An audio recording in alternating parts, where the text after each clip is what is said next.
Have you ever noticed that sometimes the heaviest burdens in life are not seen on the outside, but quietly hide inside the heart? Especially as we grow older, past the age of 60, our faces may still show a smile, yet deep within, there may be silent storms of hurt, disappointment, and even resentment. Resentment is like a shadow, it rarely shouts, but it lingers, quietly draining our peace. And what makes it dangerous is that it often disguises itself as ordinary behaviors. We think someone is just getting quieter with age, or they're just joking around, without realizing those may be silent warnings that resentment is taking root. That is why in today's video, we will uncover together 5 emotional warnings that reveal hidden resentment in old age. Because the truth is, recognizing these signs early is not only about protecting your own peace, it is also about mending relationships with those you love, while there is still time. So let me ask you, have you ever seen an older friend, a parent, or maybe even yourself, suddenly grow unusually quiet? At first glance, it may seem harmless. But what if that silence is not peace, but pain? When a once talkative person begins to retreat into silence, it is rarely a good sign. Silence can indeed be golden, but there is a kind of silence that feels heavy, filled with unspoken words and unhealed wounds. I once met Mr. Thomas, a 74-year-old retired teacher. He was known in his neighborhood as the cheerful one, always greeting passersby, always ready to share stories from his teaching days. But after a series of disagreements with his adult children over financial matters, something in him changed.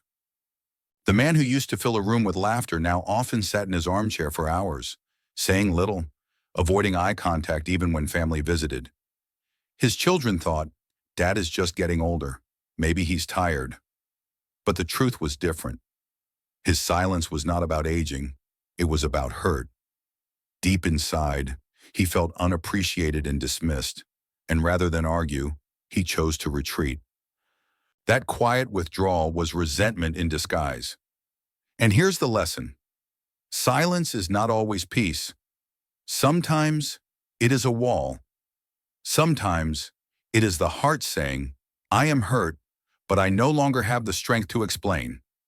If you recognize this in yourself or someone close to you, don't ignore it. Break the silence, not with confrontation, but with gentle presence. Ask, "I notice you've been quiet lately. Is something bothering you?" That simple act of noticing can begin to melt years of accumulated hurt. Because the truth is, silence left unchecked doesn't heal on its own. It only hardens into distance. Not all resentment hides in silence. Sometimes it slips out through words, sharp, sarcastic, and coated in bitterness. On the surface, they may sound like simple jokes or harmless remarks, but beneath those words lies a wounded heart that doesn't know how to ask for help. I remember Linda, a 69-year-old grandmother from Ohio. At every family gathering, she was present with a smile, but her words often carried a sting. When her children asked for help with babysitting, she would laugh and say, "Oh, of course, I'm only good for free childcare these days, right?" Everyone chuckled awkwardly, assuming she was joking.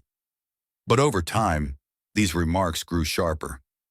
If I wasn't around, who would even bother visiting me? Her family thought she was just being dramatic. But those sarcastic words weren't really about humor. They were signals. Linda felt invisible, used, and unappreciated. She longed to say, "I need you to care about me, not just what I can do for you." Yet instead of speaking openly, her hurt slipped out as bitter jokes. The danger here is subtle. Sarcasm gives the illusion of strength, as if the person is above it all, laughing off their pain. But in reality, each sarcastic remark is a cry that says, "See me, value me, hear me." If you notice this pattern in yourself, it's worth pausing. Ask, am I using sarcasm to cover up my true feelings? Am I hoping someone will read between the lines instead of speaking directly? And if you notice it in someone you love, don't dismiss it with laughter. Respond gently. Mom, when you say that, it sounds like you might be feeling unappreciated. Is that true? Because sarcasm, if ignored, does not fade. It corrodes. And if left unaddressed, it can poison relationships one sharp word at a time. The truth is, words can either build bridges or burn them. And bitter words, even disguised as jokes, often reveal the cracks resentment has carved in the heart. Another warning sign of hidden resentment is when the heart can no longer celebrate others' happiness, but instead becomes weighed down by jealousy and comparisons. I once spoke with Harold, a 72-year-old retiree. Every time he visited his younger brother, the conversation eventually circled back to one topic. Your kids take you on vacations. Mine never do. They buy you gifts.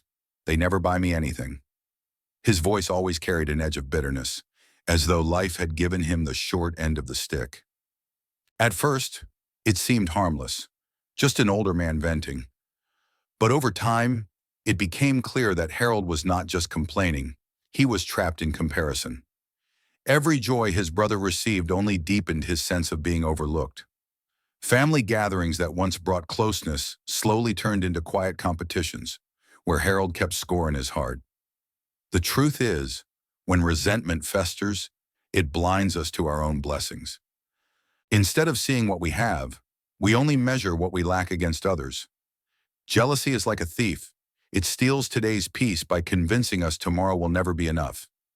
If you catch yourself often comparing, why do they have more visitors than I do? Or why am I not cared for the way they are? Pause and ask, is this truly about them, or is it about an old wound in me that still longs to be seen and valued? And if you notice this in someone close to you, don't argue or tell them to stop being jealous. Instead, acknowledge their pain. I know you feel overlooked, but you are deeply valued, even if it doesn't always show in the ways you wish. Sometimes, validation softens resentment far better than logic ever could. Because in the end, comparison doesn't heal loneliness, it deepens it. And the more we measure our lives against others, the less room we leave for gratitude, which is the only antidote to resentment. Sometimes resentment doesn't lash out at others, it turns inward. Instead of pointing fingers, a person quietly blames themselves, saying things like, I don't need anyone, or I can handle it all by myself. But behind those words often lies a wounded soul that has felt rejected too many times. Take Rose, for example.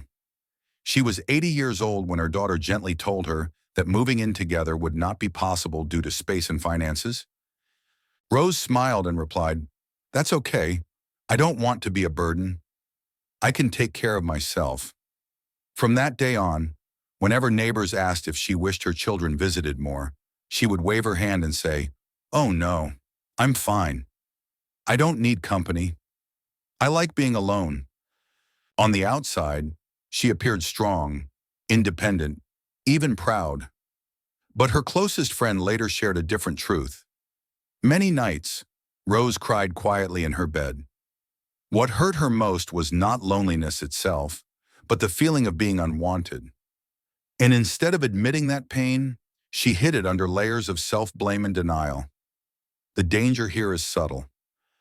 When someone repeatedly says, I don't need anyone, it may sound like confidence, but often it is a shield, protecting them from the vulnerability of saying, I need love, but I'm afraid it won't come.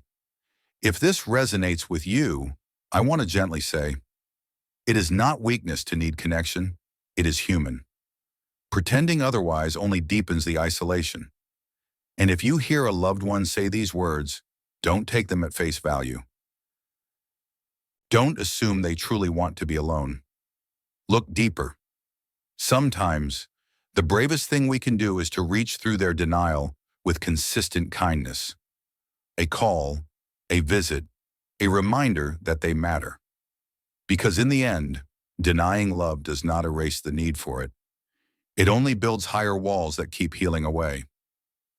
One of the most heartbreaking signs of hidden resentment is when a person no longer shows interest in maintaining the very bonds that once gave them joy. It's not just about skipping a dinner or avoiding a phone call. It's when gatherings, conversations, even small gestures of affection seem to no longer matter.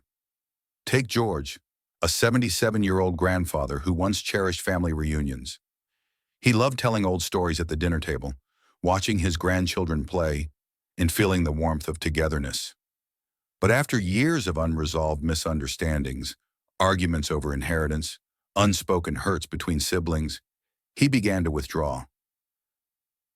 When the family invited him to join Sunday lunches, he often said, "I'm too tired," or maybe next week. At first, everyone thought it was simply age catching up with him. But soon, weeks turned into months. George no longer picked up the phone quickly, no longer lit up at the thought of visitors. It wasn't just fatigue, it was resignation. His quiet withdrawal was not about losing love for his family. It was about resentment convincing him. What's the point? They don't really care. And that is what makes this stage so dangerous. When the heart gives up on connection, it begins to close itself off, locking out even the possibility of reconciliation. If you see this in yourself, pause and ask, am I truly too tired, or am I protecting myself from another disappointment? And if you notice this in a loved one, don't assume they just want to be left alone. Sometimes the gentlest insistence, dropping by with a favorite meal, or sitting quietly together without pressure, can remind them that connection is still possible, still worth holding on to. Because losing interest in love is not natural. It is a warning that resentment has stolen something precious, the belief that we are worthy of care and belonging. And until that belief is restored, no amount of time or distance will truly bring peace. We've just walked through 5 quiet emotional warnings that often reveal hidden resentment in old age. The unusual silence that builds invisible walls, the bitter or sarcastic words that mask unspoken hurt, the constant comparisons that feed jealousy, the self-blame and denial of affection that disguise deep longing, and finally, the loss of interest in emotional connection that signals the heart is giving up. Each of these signs is more than just behavior. They are silent cries for healing. Recognizing them is not about judgment, but about compassion. Because when resentment is left unnoticed, it slowly erodes our joy, our peace, and the relationships that mean the most to us. So here's a gentle challenge for you. Take a quiet moment after this video and ask yourself, do you recognize any of these warnings in your own life? Or perhaps in someone you care about? If so, what is one small step you can take this week to soften resentment, whether by speaking openly, reaching out with kindness, or simply allowing yourself to feel instead of deny? And now, I'd love to hear from you. Which of these 5 signs felt the most familiar? Comment the number below. 1 if you've seen the unusual silence. 2 if you've noticed sarcastic words. 3 if comparisons hit close to home. 4 if denial of affection spoke to you. Or 5 if you've witnessed withdrawal from connection. Your story could help someone else realize they are not alone. If this message touched you, please share it with someone who may need these reminders. And don't forget to subscribe and turn on the notification bell, because in the next video, Life After 70, Lessons That Shift Everything, we'll explore how to move beyond these burdens and embrace a life of wisdom, peace, and renewed purpose. Because you deserve not just to grow older, but to grow lighter, freer, and more at peace with every passing year.